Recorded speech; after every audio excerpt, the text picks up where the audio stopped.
Hey, I'd like to welcome you to another episode of Mission Matters. My name is Adam Torres, and if you'd like to apply to be a guest in the show, just head on over to missionmatters.com and click on Be Our Guest to apply. All right, so today I have Steve Masur on the line, and he is Partner Chair in Technology and Venture Practice Group over at Rains Feldman Littrell, LLP. Steve, welcome to the show. Hi, Adam. Thanks so much. I'm excited to be on the show and talk about a few of the exciting things that we've been working on recently. All right. Yeah, great to finally get you on here. And I know that you were referred over to us from Phil and Charlie over at Deal Flow Events. And I know that you're going to be going to the Reg A and crowdfunding conference coming up. So first off, have you ever been to a Deal Flow event or one of these conferences, man? I was kind of bummed I couldn't go, but I got to hit the next one. This is the first time for me, so I'm excited to check it out. It's at the Westchester Country Club, which I haven't been to. I've been to the yacht clubs in that region because I like to sail, but I haven't been to the country club. So I'm expecting it'll be pretty nice, and I'm really excited to talk about the Reg A and crowdfunding topic because it's a very quickly growing area in financings. Yeah, and I guess you're going to be on, correct me if I'm wrong, you're going to be on a panel, and just to give us a little bit of a flavor for that, what is the panel going to be on? Well, it's interesting. The panel is called The Evolution of Reg A Financings, and it's at the very end of the day, which, not the greatest time slot, but we're going to make it really exciting. I see these things as very similar. It's really a performance, and you got to make it fun for people, and that's the way that people learn the most, and the way you get more out of, the way I'll get more out of it as well. So that's what we're going to do on this panel. We're going to talk about all the new stuff that's happening in this area, including in the digital asset space. Quite a lot happening with regard to digital assets. The companies that started with their licensure process 5 years ago in the bull market of 2018, the crypto bull market of 2018, were sort of laughed at then, and now they're launching and doing some really interesting offerings. So who's laughing now? I want to go further into that and kind of this evolution also in financing deals, but maybe just to get us started, let's go a little bit further back in your career. Like, how long have you been practicing and kind of in this niche? I'm glad you asked that question. I started working in venture capital and venture financings in the early 1990s at the very beginning of we call it the first internet cycle, or Web 1. So that's my context. Yeah, I was about to say 1990, so that's like, take us back for a moment. Like, this is like these phones we're looking at, like, none of this stuff existed, right? for the youngins that are listening too. And it's been a really exciting run for me. I mean, I thought the internet was the biggest thing I would ever see in my lifetime. Wow. So I was like a crusader on the crusades. I was having a lot of fun with it. It was very creative. We came up with digital downloading for music and films. We came up with the online advertising models that most people use today. And you mentioned mobile phones. I mean, what a game changer. We did a lot of work in the mobile phone area, and my vector into that was actually ringtones and wallpapers, it's one of those things like when dinosaurs roamed the earth. It was a huge market. We sold companies in the hundreds of millions of dollars, and people don't even remember any of it because the iPhone essentially wiped all of that off the map. Yeah, that's the days of the ringtone cost. It cost money for a ringtone. I remember. And it would be it took a minute for us to get that to happen. we went to the brands first and had them pay for the ringtones, and then after the product took fire, people were willing to pay for it. Where were you located? Like, what coast? Or were you in New York, LA? Like, where was all this taking place? I'm just curious. New York City, and it was really one of the most... Man, that must have been amazing to be in New York during that time period. Like, what's going on? It was, because New York itself was coming from a pretty low place, and it was the moment of Giuliani and Bloomberg and the rebuilding of New York, and it was also a very global market. The ringtone market was global, and the .com market was not really global. It was sort of located in San Francisco and like just a few tech hubs. Hmm. And New Yeah. York was a really small tech hub at the time. So it was a tiny business in a big city. Yeah, that's so interesting. And I'm glad you share that, Steve, because as we kind of get further in this discussion, I just wanted to set the tone for your actual like background and like what you've seen, because I think your vantage point is pretty unique. There's not too many people that have been working in the same field and building this, from the early 90s that are still in the game, number one, but that are also seeing the evolution, which I think, and I'll say this may give you a little bit more insight into what's going to happen next as well.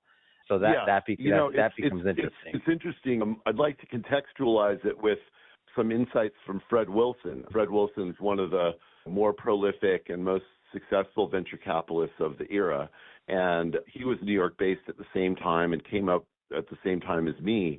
And it was, the way he puts it into context is to say that the venture world of Silicon Valley started way back in the 50s with Hewlett-Packard and had 40 years to develop to that point.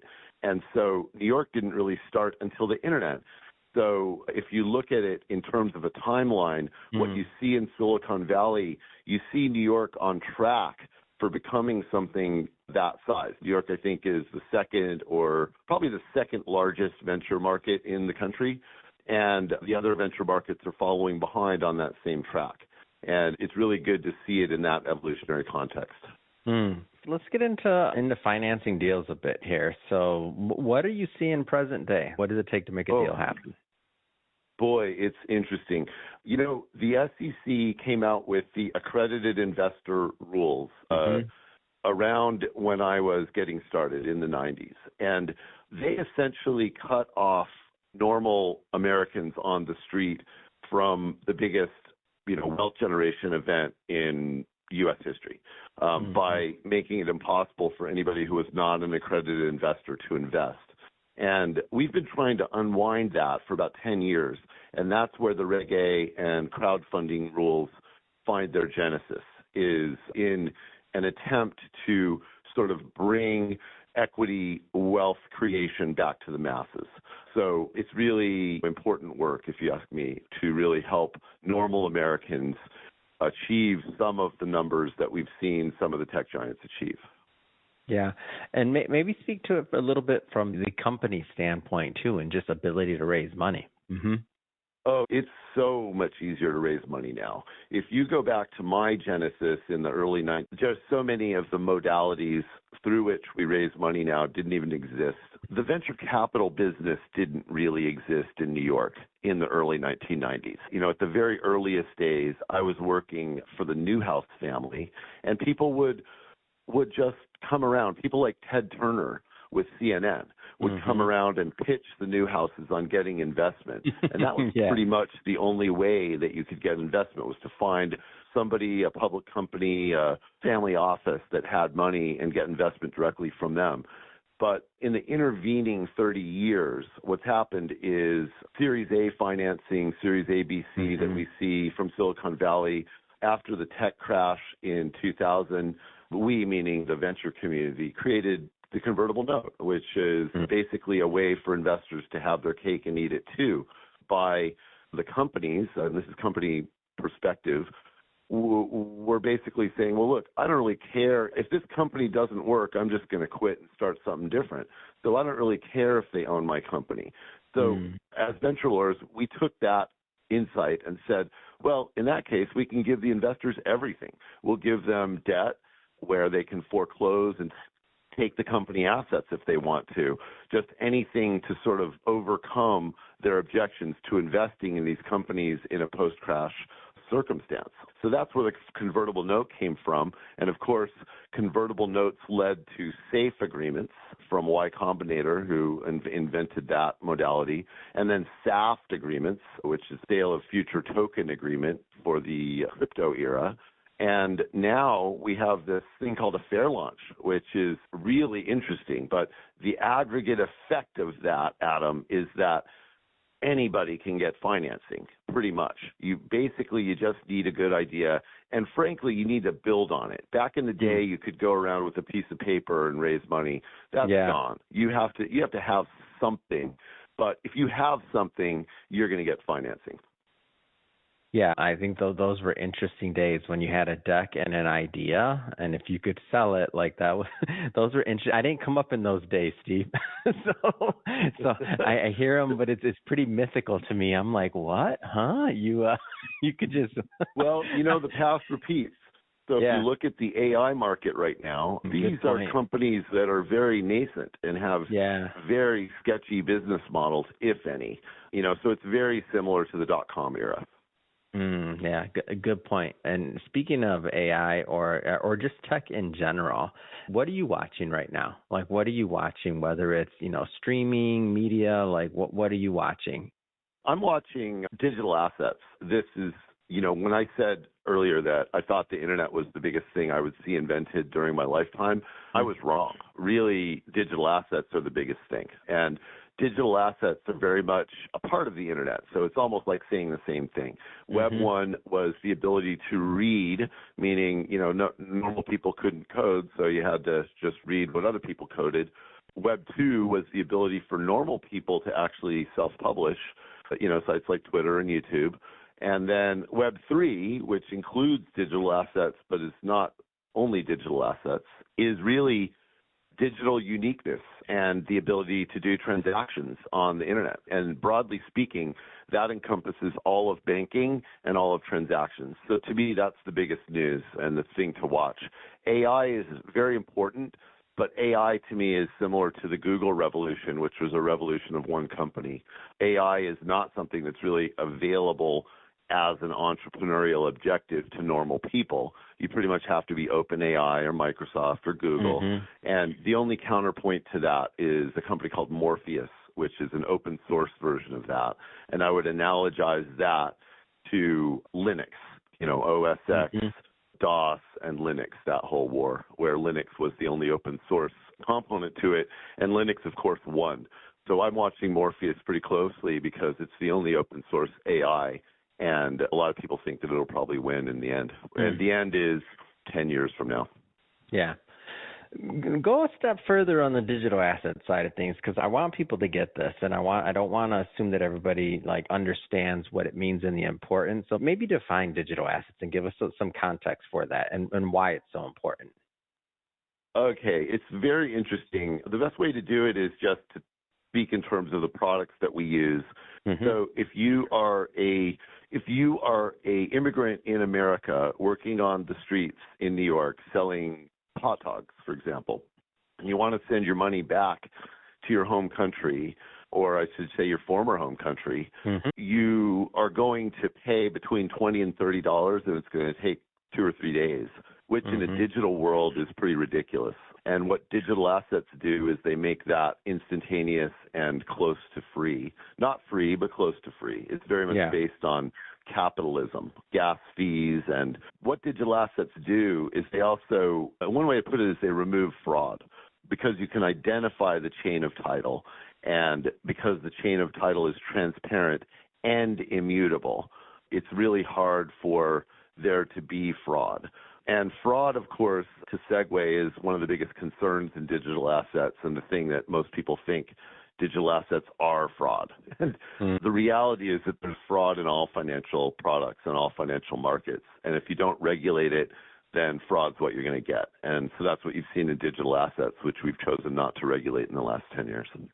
Yeah, and then thinking about also the world economy for countries and populations that went mobile first, right? So the ability for people to move money that didn't have access to other ways other than their phone.